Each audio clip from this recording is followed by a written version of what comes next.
আজ সকাল থেকে বারংবার যে বিধানসভার নাম উঠে এসেছে সংবাদ শিরোনামে তা দক্ষিণ চব্বিশ পরগনার ফলতা, যে কেন্দ্রে তৃণমূল কংগ্রেসের প্রার্থী জাহাঙ্গীর খান নিজে সারাক্ষণই প্রায় নিজেকে পার্টি অফিসে বন্দি রেখেছিলেন। এই জাহাঙ্গীর খান কিন্তু তার কেন্দ্রকে নিয়েই বারংবার চর্চা এসেছে সংবাদ, এবং সেখানে আমরা দেখেছি বিজেপির পক্ষ থেকে অভিযোগ করা হয়েছিল বিজেপির প্রতীকে সেলোটেপ মেরে রাখা হয়েছে। নির্বাচন কমিশন সে বিষয়ে রিপোর্ট তলব করা হয়েছিল।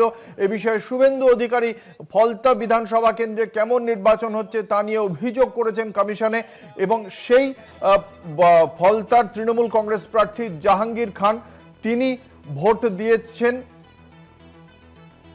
ভোট দেওয়ার পর কি বলেছেন কথা বলবো। আমাদের সঙ্গে রয়েছেন আমাদের প্রতিনিধি সৌম্যজিৎ চট্টোপাধ্যায়। সৌম্যজিৎ, সারাদিনের পর জাহাঙ্গীর খানের কি প্রতিক্রিয়া ফলতার ভোট প্রসঙ্গে?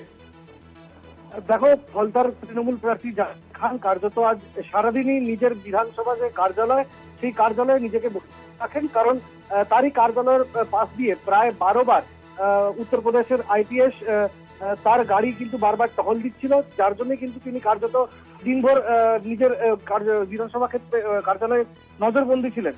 তিনি যখন ভোট দিতে যান তখন বিকেল 5:45, এবং তিনি যখন ভোট দিতে বেরোন তিনি দাবি করেন পুষ্পা ঝুঁকেগা নেই, কেননা যখন আইপিএস কে দাবাং বলে দাবি করা হচ্ছিল তখন নিজেকে পুষ্পা বলে দাবি করেছিলেন এই তৃণমূল প্রার্থী, এবং তারপরে কিন্তু তিনি আজ ভোট দিতে বেরিয়ে দাবি করলেন যে পুষ্পা ঝুঁকেগা নেই।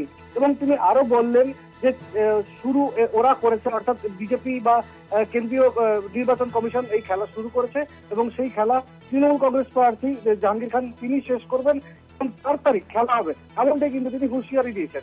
অঙ্কুরদা, ধন্যবাদ। আমাদের সঙ্গে ছিলেন আমাদের প্রতিনিধি সৌম্যজিৎ চট্টোপাধ্যায়।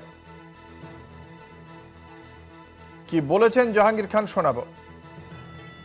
দাঁড়িয়ে আছে তাদের আমার অফিসটা চক্র দিয়েছে খান পরিবার, আমার অফিসটা চক্র দিয়েছে, এবং রাস্তার ধারে বয়স্ক মানুষ, সিনিয়র মানুষ, মায়েরা, বোনেরা, দিদিভাইরা তারা নিজের গ্রামে বাড়ির সামনে দাঁড়িয়ে আছে, তাদের চায়ের দোকানে চা খাচ্ছিল তাদেরকে মারধর করেছে, যাকে পাচ্ছে মারধর করছে।